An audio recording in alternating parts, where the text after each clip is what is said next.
দিগন্ত বিস্তৃত সরিষার ক্ষেতের ঠিক পাশেই বাণিজ্যিকভাবে চাষ করা হচ্ছে মৌমাছির।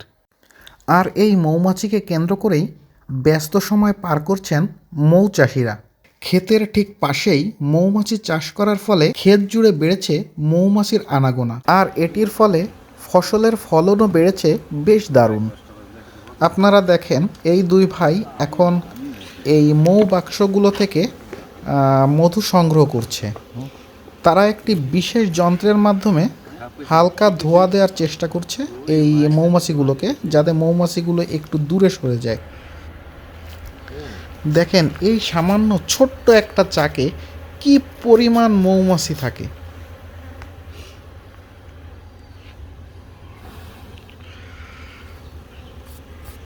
একটা রানী মৌমাছি কতদিন বেঁচে থাকে? একটা রানী মৌমাছি সাধারণত আমরা যতটুকু পাই তাতে করে 2 বছর 2.5 বছর। আর এমনি যে সাধারণ যে মাছিগুলো এগুলো কতদিন বাঁচে? গড়াইও মনে করেন 45 দিন আমরা পাই, ট্রেনিং যতটুকু পাইছি।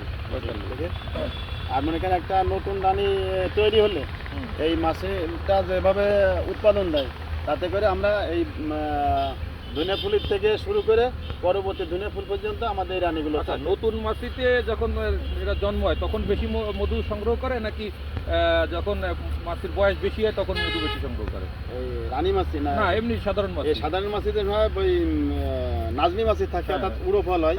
ওরা যেটি গতি সম্পন্ন উঠতে পারে তখন এরা মধু সংগ্রহ করা শুরু বেশি করে। আর হ্যাঁ, যারা বেশি একটু করে। বয়স হয়ে যায় তাদের একটু কম, তারা একটু কম করে।